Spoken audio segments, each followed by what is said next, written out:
चलिए हाँ, जितने को आना था आ गए, बाकी अगर आएंगे तो आते रहेंगे। हम लोग करें शुरू। तो 2 का बी हम बात कर रहे हैं, सूचना का अधिकार, आरटीआई। लास्ट में अभी मैं फिर आप लोगों को मौका दूंगा, जिनको जो भी मन में अब क्वेरीज होंगी, तो लास्ट में हम आज 5-10 मिनट पहले ही आपको बस छोड़ देंगे कि आपके मन में कोई और भी क्वेरी हो, कुछ पूछना हो तो फिर पूछ लीजिएगा। ठीक है ज्ञानेंद्र जी, आपके मन में भी जो डाउट है या और किसी को भी कुछ पूछना होगा तो फिर पूछ लेंगे। तो 1-2 क्वेश्चन और कर लेते हैं। अभी हम लोग 40 मिनट का समय है हमारे पास, आधा घंटा कर लेते हैं और फिर 10 मिनट लास्ट में जो भी आपकी क्वेरीज होंगी मैं उनको जवाब दे दूंगा। तो 2 का बी है, सूचना के अधिकार अधिनियम। 2 पार्ट हैं। फर्स्ट पार्ट नागरिकों का सशक्तिकरण और सेकेंड पार्ट है जवाबदेही की संकल्पना। तो थोड़ा सा हमें यह दिखाना है कि सूचना का अधिकार है क्या, किस चिड़िया का नाम है। तो मैं बता रहा था पीछे आपको अर्थ कि सरकारी सूचनाएं जनता तक पहुंच जाएं, इस बात का जब अधिकार मिल जाए जनता को, तो उसी अधिकार को सूचना का अधिकार या राइट टू इंफॉर्मेशन कहते हैं। सरकारी सूचनाओं तक जनता की पहुंच का अधिकार। हम एक मामूली शुल्क जमा करें, एक निर्धारित अवधि के अंदर हम सरकारी विभाग से जो सूचनाएं मांगना चाहें मांगें, और वो एक निर्धारित अवधि में संबंधित विभाग हमें सूचनाएं देने के लिए बाध्य हो। 12 अक्टूबर 2005 से ये अधिकार लागू है हमारे देश में। दुनिया के कई और देशों में पहले से था। हमने 2005 में इसे शुरू किया है। 10 रुपए का मामूली शुल्क जमा करना होता है। 30 दिन का समय तय किया गया है कि उसके अंदर सूचनाएं देनी होती हैं। ज़्यादा महत्वपूर्ण सूचनाओं के लिए केवल 48 आवर्स 48 घंटे का समय तय किया गया। तो थोड़ा सा तो हम दिखा देंगे कि सूचना का अधिकार है क्या। और फिर अब जो 2 चीज़ें पूछी गई हैं, तो एक नागरिकों का सशक्तिकरण। तो आपको याद होगा हम बात कर रहे थे पीछे कि जब 1980-90 के दशक में उदारीकरण निजीकरण की नीतियां आईं, तो प्रशासन में पारदर्शिता और जन भागीदारी पर बहुत ज़्यादा बल दिया गया। ये 80s 90s या कहें 21st सेंचुरी, ये टाइम ही है जबकि सिटीजन्स एम्पावरमेंट या जन सशक्तिकरण पर सबसे ज़्यादा बल दिया जा रहा है। सरकार के जो विभिन्न अंग होते थे, विधायिका, कार्यपालिका, न्यायपालिका, पहले ये सब प्रशासन को कंट्रोल करते थे। आफ्टर एलपीजी सोच बदली दुनिया के विभिन्न देशों की सरकारों की, और अब महसूस किया गया कि हम आम जनता को इतना सशक्त और ताकतवर बना दें कि जनता सीधे प्रशासन को कंट्रोल करे। अब जनता कैसे सशक्त बने, तो उसका एक सबसे अच्छा तरीका था कि हम प्रशासन में जनता की भागीदारी को सुनिश्चित करें, प्रशासन को पारदर्शी बना दें। अगर पीपल्स पार्टिसिपेशन और ट्रांसपेरेंसी हो जाएगी, तो हम जनता को उतना मजबूत, उतना ताकतवर बना पाएंगे कि प्रशासन पे वो बेहतर तरीके से कंट्रोल करेगी। कैसे हो अब भागीदारी? देखिए, सब एक दूसरे से जुड़ी बातें हैं। जनता का सशक्तिकरण क्यों, सशक्तिकरण कैसे, तो भागीदारी, पारदर्शिता। अब भागीदारी और पारदर्शिता कैसे, तो उसके बहुत सारे साधन, citizen charter, e governance, social audit, और उन्हीं में से एक साधन आरटीआई या सूचना का अधिकार भी। सब अलग अलग कॉन्सेप्ट है, उद्देश्य सबका एक ही है। सिटीजन चार्टर एक अलग कॉन्सेप्ट है, पर्पस लेकिन यही है, citizens empowerment. E governance concept अलग है, पर्पस यही है। सोशल ऑडिट कॉन्सेप्ट अलग है, पर्पस यही है। आरटीआई उसी तरह से, कॉन्सेप्ट अलग लेकिन पर्पस एक ही। तो सूचना का अधिकार जनता को प्रशासन में भागीदार बनाने का तरीका है और उसकी वजह से ये जन सशक्तिकरण का महत्वपूर्ण साधन हो जाता है। जनता को सरकारी कामों विभागों के बारे में सूचनाएं प्राप्त करने का अधिकार मिल जाता है। सूचनाएं जब मिलती हैं, कहीं उनमें कुछ गलत दिखता है, कोई अनियमितता दिखती है, तुरंत जनता संबंधित विभाग के ऊपर प्रेशर क्रिएट कर सकती है, उसे कटघरे में खड़ा कर सकती है। वो जो गलत सूचनाएं हैं, अनियमितताएं हैं, उनको पूरे देश पूरे समाज के सामने लाया जा सकता है और उन गलतियों को रोका जा सकता है। अगर हमें सूचना ही नहीं मिलेंगी, हम कैसे कंट्रोल करेंगे? हम बात कर रहे थे 1923 में अंग्रेजों ने शासकीय गोपनीयता अधिनियम बना दिया था स्वतंत्रता संग्राम को दबाने के लिए। कोई सूचना ही नहीं मिलेगी, लीक गलत तरीके से लीक हो जाएगी, उस कानून का उल्लंघन माना जाएगा, गोपनीयता कानून का, अंग्रेज पकड़ के जेल में डाल देंगे। एक तरह से जनता की आवाज़ मीडिया को दबाने के लिए वो कानून था। जब सूचना ही नहीं मिलेंगी तो क्या आप जवाब तलब करेंगे? क्या आप कंट्रोल करेंगे प्रशासन को?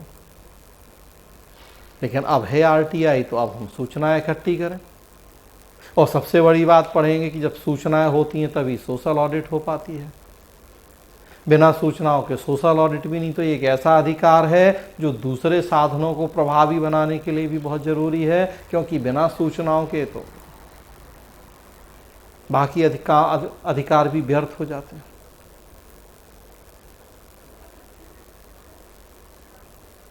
फर्स्ट पार्ट में हम ये दिखाएंगे, सेकेंड पार्ट में फिर हम दिखाएंगे जवाबदेही। बातें जुड़ी हुई हैं आपस में। जब पारदर्शिता होगी, शीशे का मकान होगा, जनता की भागीदारी होगी, प्रशासन गलत कैसे करेगा? सोच के देखें। गलत काम हमेशा बंद कमरे में होते हैं, खुले में गलत काम नहीं करता। कोई डरता है क्योंकि सब देख रहे हैं। तो जब ईंट की चार दीवारी हो तो गलत काम पर्दे के पीछे, लेकिन जब शीशे की दीवार हो, सब कुछ दिख रहा हो, ट्रांसपेरेंट आर पार, तो गलत काम नहीं होते। दूसरे शब्दों में कहें तो प्रशासन के ऊपर जवाबदेही और कंट्रोल को सुनिश्चित करने का भी एक बड़ा महत्वपूर्ण साधन बन जाता है। सबसे पहली बात तो कि जनता सूचना मांग सकती है, तो सारी सूचनाएं प्रॉपर अरेंज करके रखना है हमें। पता नहीं जनता कब कौन सी सूचना मांग लेगी। तो यहीं से जवाबदेही शुरू हो गई कि सारी सूचनाओं को प्रॉपरली अरेंज, इकट्ठा करके रखो, कब कौन सी सूचना मांग ली जाए। 30 दिन के अंदर सूचना देनी पड़ेगी। तो अगर वो नहीं होगी सिस्टेमेटिक अरेंज, 30 दिन में नहीं दोगे, पर डे 500 रुपए के हिसाब से जुर्माना।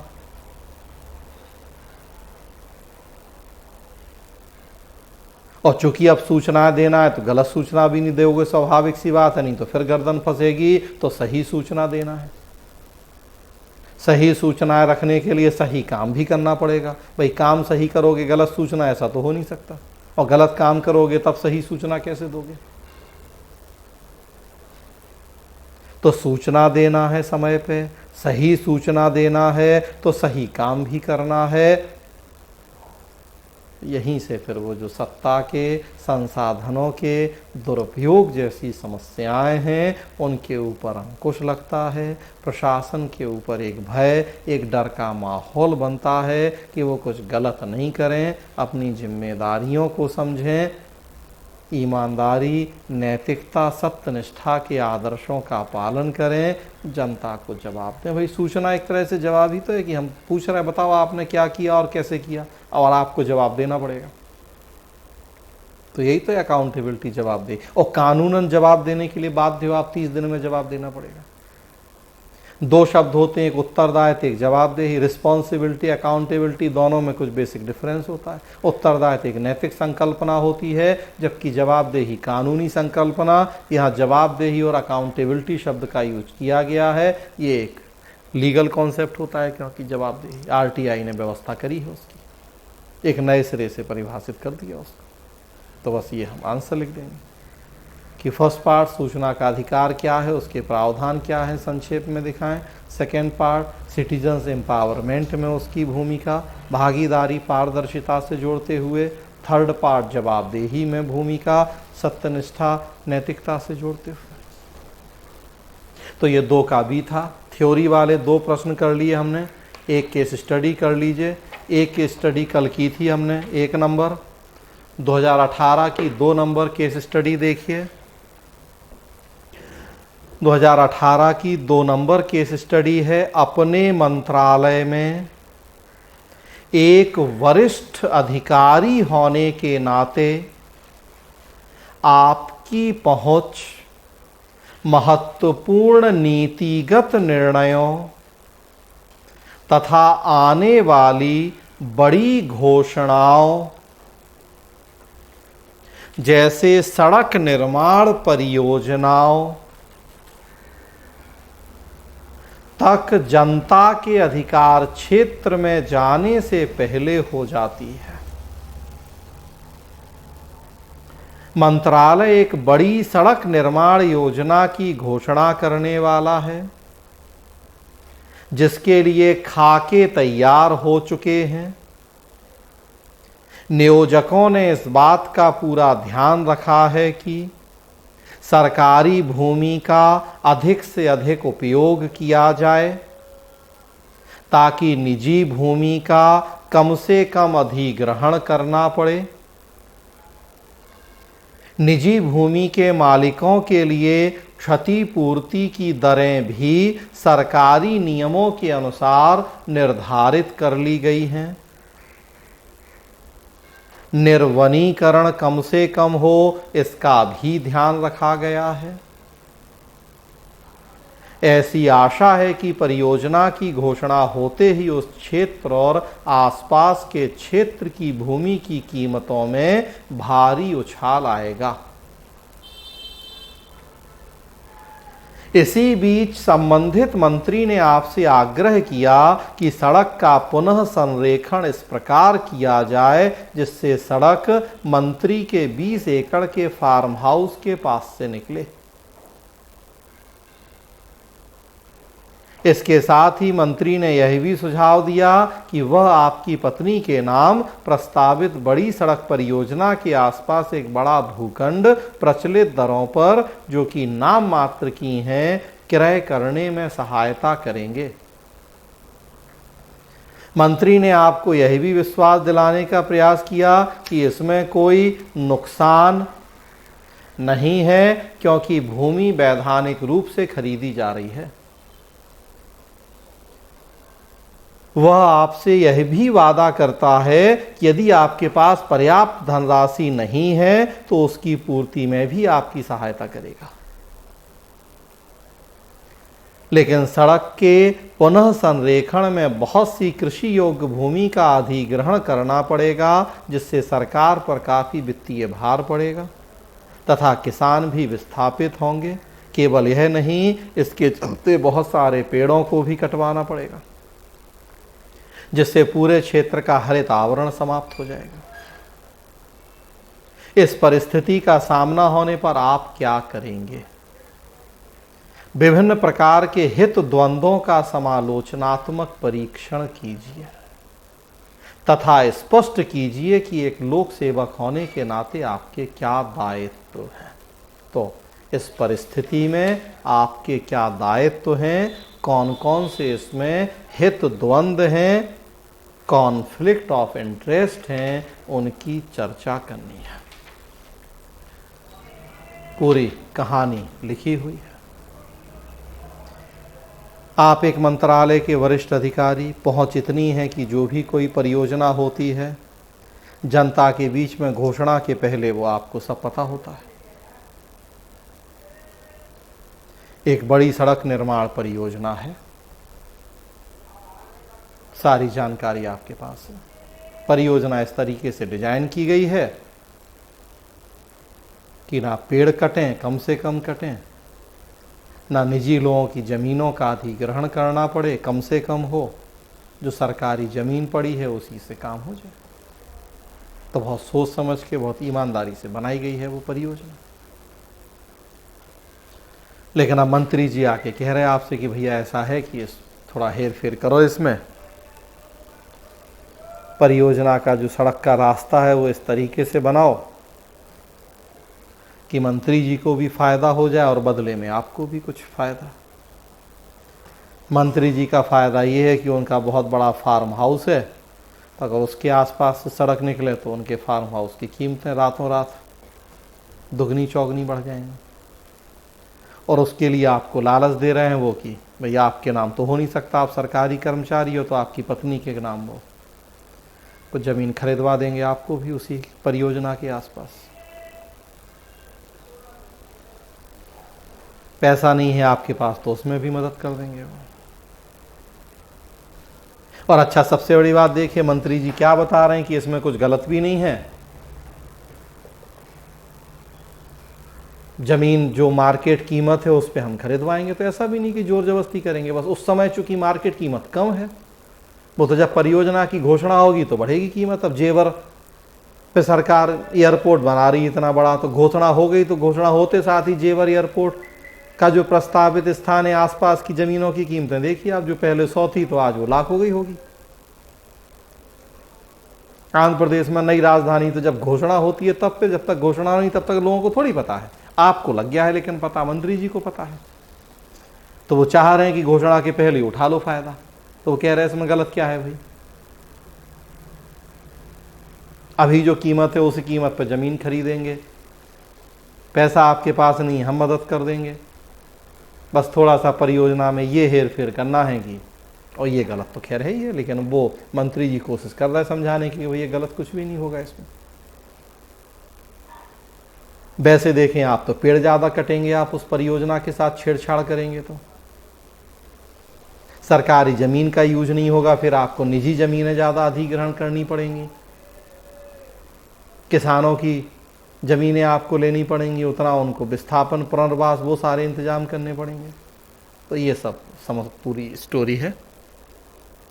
अब आप क्या करेंगे, कौन कौन से हित संघर्ष, हित द्वंद्व कौन कौन से हैं इसमें।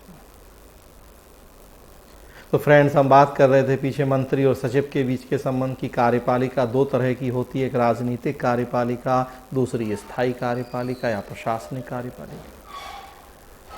राजनीतिक कार्यपालिका जिसमें जनता के चुने हुए प्रतिनिधि होते हैं, मंत्री चूंकि ये योग्य नहीं होते, अनुभवी नहीं होते, प्रशिक्षित नहीं होते, तो इन्हें इनके सहयोग के लिए प्रशासनिक कार्यपालिका की जरूरत पड़ती है। प्रशासनिक कार्यपालिका में लोक सेवक हैं जो योग्य, अनुभवी, प्रशिक्षित होते हैं। वही देखिए, एक तरह से मंत्री और अधिकारी के बीच का द्वंद्व है ये, कि मंत्री जी का दबाव पड़ रहा है भ्रष्टाचार के लिए, सरकारी योजना में हेर फेर के लिए, ताकि कुछ का फायदा हो जाए। अब अधिकारी क्या करे, आप उस अधिकारी की भूमिका में। तो देखिए, अधिकारी के जो मूल्य, जिन गुणों की पहचान होनी है, सत्यनिष्ठा, पारदर्शिता, ईमानदारी, जवाबदेही, सरकार के प्रति कमिटमेंट, इन सारे गुणों की यहाँ परीक्षण हो रही है। और टकराव है व्यक्तिगत हितों के साथ। स्वाभाविक सी बात है, जवाब है वो आप समझ रहे हैं, और जवाब तो सबका वही है कि भाई मंत्री जी के उस प्रस्ताव को अस्वीकार कर देंगे, और जो परियोजना बनाई गई है उसी तरह से उस परियोजना पे काम होगा। व्यक्तिगत हित की जगह सार्वजनिक हित को वरीयता दी जाएगी। तो भाई उस कहानी का सार तो ये आप भी समझ रहे हैं कि यही होगा कि हम व्यक्तिगत हितों पे सार्वजनिक हितों को वरीयता देंगे, मंत्री जी के प्रस्ताव को अस्वीकार करेंगे, जिस तरीके से परियोजना बनी है उसी तरीके से उस परियोजना की घोषणा करेंगे, और उसी तरीके से उसका क्रियान्वयन, ताकि कम से कम पेड़ कटें, कम से कम लोगों को नुकसान हो, सरकारी ज़मीन का ज़्यादा से ज़्यादा यूज हो। हालांकि इसमें कई खतरे हो सकते हैं आपके सामने, कई खतरे जो फिर हम बात कर रहे थे, मंत्री जी आपसे दुश्मनी मान लें, ट्रांसफ़र करवा दें आपका, प्रमोशन रुकवा दें आपका, निलंबन करवा दें आपका, बदनामी कर दें आपकी, कुछ आप ही के ऊपर झूठे आरोप लगवा दें। मंत्री जी के पीछे चूँकि जनता का एक काफ़ी बड़ा सपोर्ट होता है, पॉलिटिकल पार्टी उसका सपोर्ट है, आप तो भाई चुपचाप योग्य, अनुभवी आदमी काम करते हो बंद ऑफिस में, तो आपकी छवि खराब कर सकते हैं, आप ही के ऊपर उल्टे झूठे आरोप लगवा सकते हैं मीडिया में, या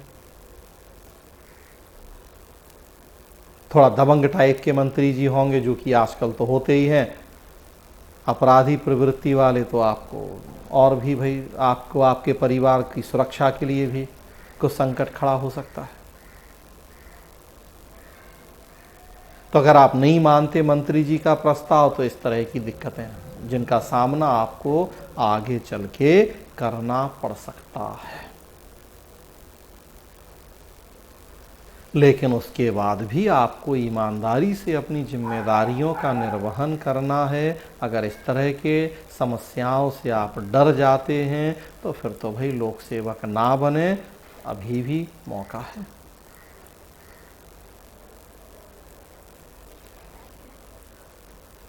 पीछे मैंने कहा था कि इस तरह की समस्याओं का एक सबसे बेहतर समाधान होता है कि हम मंत्री जी से कह दें जरा लिखित रूप में दे दो, आप जो ये कह रहे हो हमें, हम कर देते हैं।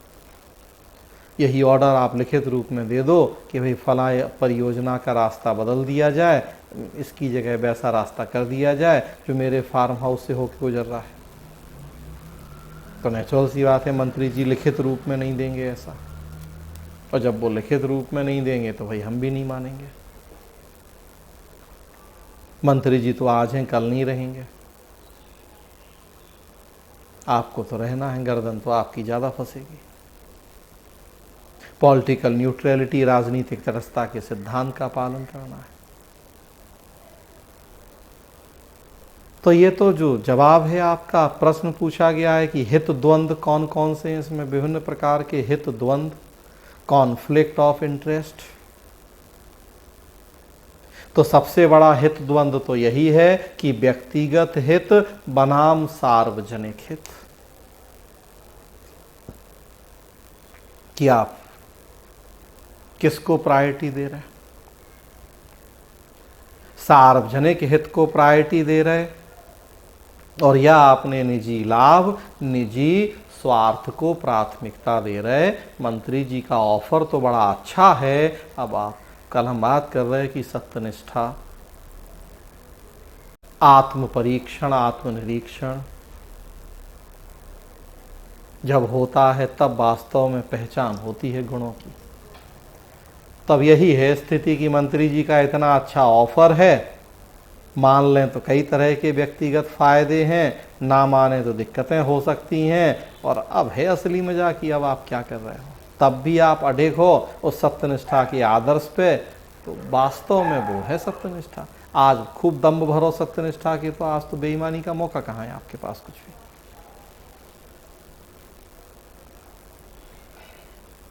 तो सिविल सेवा में भर्ती होने के पहले तो खूब लोग कहते हैं बहुत ईमानदारी सत्यनिष्ठा, और भर्ती होते साथ ही रातों रात इस तरीके से बदल जाते हैं कि कई बार तो हम ही लोगों को आश्चर्य होता है कि अरे गिरगिट भी रंग ना बदले उतनी तेजी से जितनी तेजी से यहाँ सिलेक्शन के बाद बदल जाते हैं लोग उनके रंग।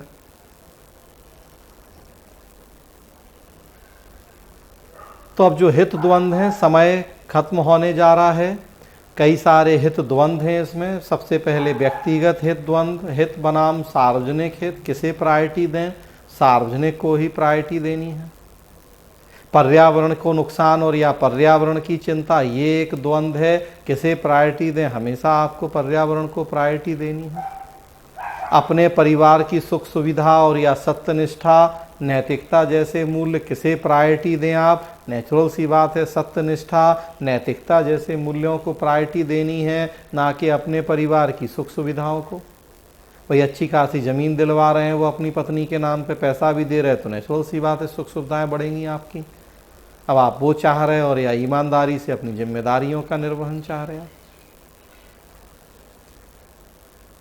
परियोजना बदल देंगे, किसानों का नुकसान है, तो अब आप अपने हित के लिए उन किसानों के हितों की बड़ी चढ़ा रहे, और या तो व्यक्तिगत हित बनाम सामाजिक हित, व्यक्तिगत हित बनाम सार्वजनिक हित, पर्यावरण की चिंता। जो आपके कार्यक्रम परियोजनाएं हैं, पर्यावरण हित ऐसी हैं नहीं है क्या? तो ये सारे हित द्वंद्व हैं। रोक रहे हैं अब आज यहीं रेगुलर कोर्स में चर्चाएं होंगी। फिर ये 7 दिन का एक कोर्स था, चूँकि 5 मिनट का समय है मुश्किल से हमारे पास। आप में से किसी को कुछ भी पूछना है, मन में कोई प्रश्न, कोई डाउट है तो पूछ सकते हैं। 7 दिन जो हमने पढ़ा इससे जुड़ा कुछ, या आगे अब जो मंडे से हम कोर्स कर रहे हैं उससे जुड़ा हुआ कोई आपके मन में प्रश्न, कोई डाउट है, पूछना चाहें तो पूछ सकते हैं। वैसे व्हाट्सअप नंबर आप लोगों के पास है मेरा, उस पर भी पर्सनली आप पूछ सकते हैं, कुछ आपको पूछना है। फ़ोन लगा सकते हैं, फ़ोन पे बात कर सकते हैं। और अभी भी अगर आपको लग रहा है कि कोई ऐसा डाउट है जो आप यहाँ पूछना चाहते हैं तो पूछ सकते हैं। आज की क्लास बस फिर हम यहीं रोकेंगे। कुछ भी मन में आपके है तो पूछें। क्लास की टाइमिंग यही होगी ज्ञानेंद्र जी, 11:30 से 11:30 का टाइम रहेगा। 2 सेशन तो करेंगे ही हम कम से कम, जैसे इधर कर रहे थे 7 दिन से। ज़रूरत पड़ने पे वो 3 भी हो सकते हैं, तो मिनिमम 2 होंगे सेशन। हाँ, लेकिन वो 3 भी हो सकते हैं। ये फ्लेक्सिबिलिटी होगी, जैसा टॉपिक होगा, जैसी ज़रूरत लगेगी उसके अकॉर्डिंग। तो 2 आप मान के चलिए। हाँ, लेकिन 3 हो सकते हैं। लगभग 2 महीने का कोर्स होगा ये।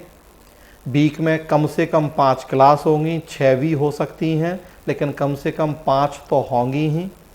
6 भी हो सकती हैं, ज़रूरत पड़ने पर 7 भी। तो मिनिमम जो बता रहा हूँ वो तो फिक्स है, बाकी सिचुएशन के अकॉर्डिंग होगा। तो कम से कम 5 क्लास वीक में हम करेंगे, वो 6 और 7 हो सकती हैं सिचुएशन को देखते हुए।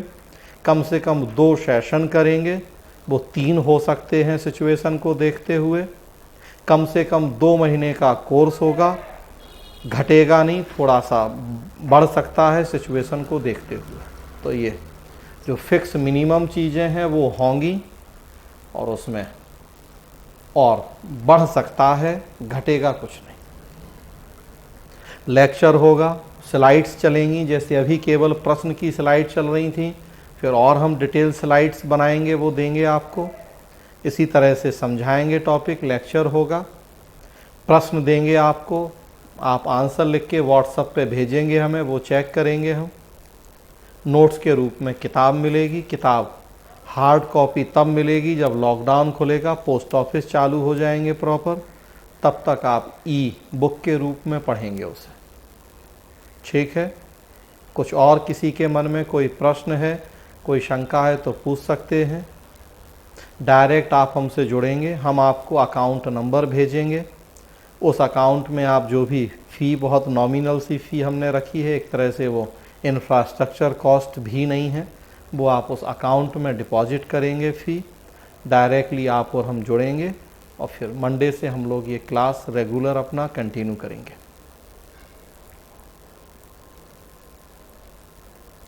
ठीक है, तो बंद करें आज की क्लास। किसी के मन में कोई और प्रश्न है? चलिए, मेरे ख्याल से नहीं है। पर्सनली भी कुछ अगर लगता है तो पूछ लीजिएगा। तो आज की क्लास हम यहीं रोक रहे हैं, मंडे से शुरू करेंगे। अब मंडे से जितने लोग इस कोर्स को ज्वाइन करेंगे रेगुलर को, उनका एक अलग ग्रुप बनेगा, व्हाट्सएप ग्रुप। लिंक और आईडी पासवर्ड अब उसी ग्रुप पे जाएंगे। ये तो एक फ्री वाला ग्रुप था 7 दिन के इस कोर्स का। सो ग्रुप ये हम हटाएंगे नहीं, ये ग्रुप कंटिन्यू रहेगा। कुछ बातें इसमें भी हम आपको डालते रहेंगे। हाँ, लेकिन रेगुलर क्लास की आईडी पासवर्ड वो अब और एक ग्रुप हम बनाएंगे। जो रेगुलर जुड़ेंगे लोग, वो आईडी पासवर्ड उस ग्रुप में उन लोगों के लिए जाएंगे। ठीक है।